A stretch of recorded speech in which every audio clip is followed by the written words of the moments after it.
Imva n'imvano y'insigamugani baramubaza bati ngare. Uyu mugani bawuca iyo babonye umuntu babaza kanini nk'utabyitayeho akanga gusubiza, nibwo bagira bati baramubaza bati ngare.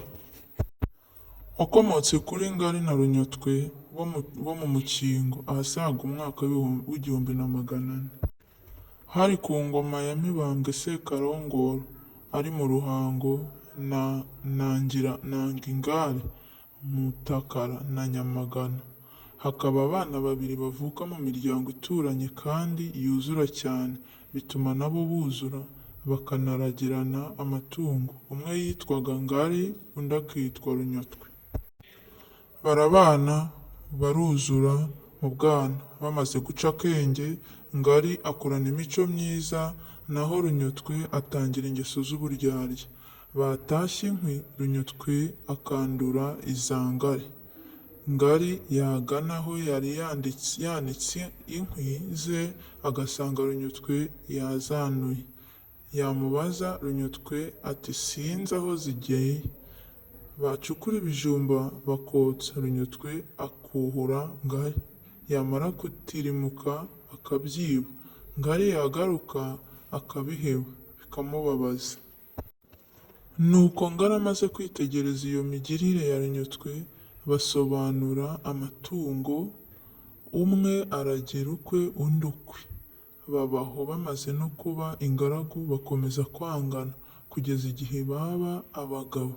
Bamaze kubaka, Runyotwe akomeza ya ngeso y'ubusambo, aba umushimusi. Amaze kuba impangu y'umujura, atangira kunywana n'Abanyakabagari nabo b'abashimusi.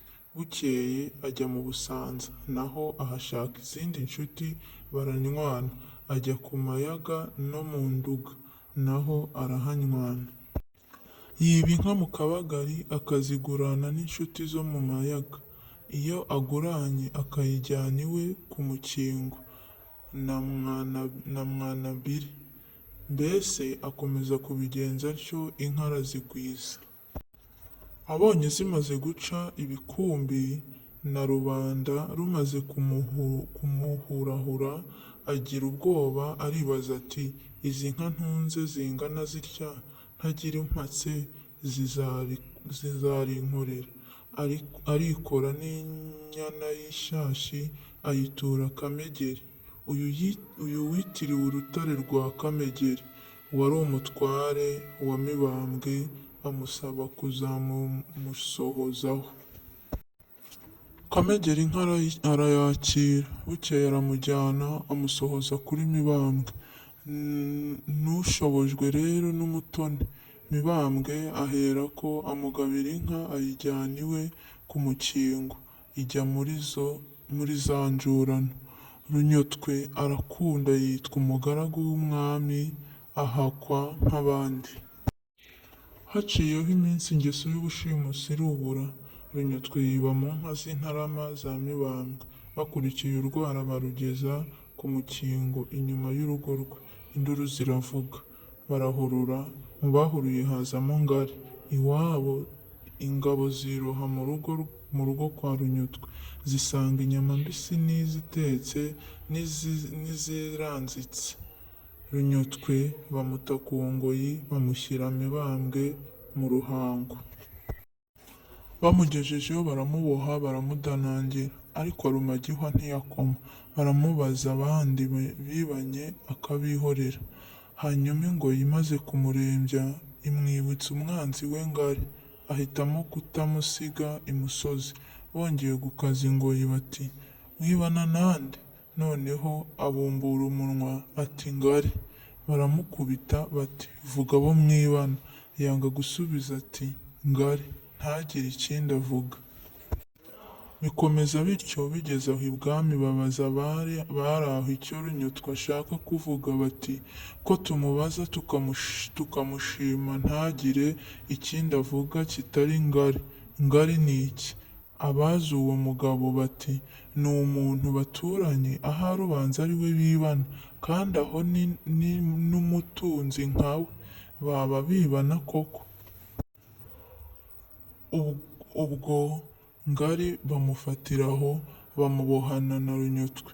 Bamubajije ko bibana koko aragaramba, yanga gutakira umushyo nk'umushwi w'inkoko, kuko yabonaga yashyikiwe. Nuko ibwami batanga Runyutwe na Ngari bombi, ariko Ngari azize amaherere. Kuva ubwo rero bagira icyo babaza umuntu akanena nk'utabyitayeho bakamwuririraho ya nyikirizo ya Runyutwe y'ubwo bamubazaga ati Ngari. Kwigira kwa Ngari nabyo ntaho byaturutse, kuko bashimuje Ngari ngo avuge akagaramba akabananira. Kubaza umuntu ati Ngari bivuga kunena. Nshuti bakunzi ba Bwiza TV, ndabashimiye cyane. Mukomeze gukora subscribe, mukomeze gukurikira imigani myiza. Iyi migani ni iya kera, ifite inyigisho, cyane cyane abanyeshuri mwihutire gukora subscribe, mukurikirane imigani, mwige imigani ya kera, mwige ubusobanuro bw'imigani, kugira ngo mubashe kumenya neza ikinyarwanda cyacu. Ndetse si ibyo gusa, no mu cyongereza ibirimo. Murakoze.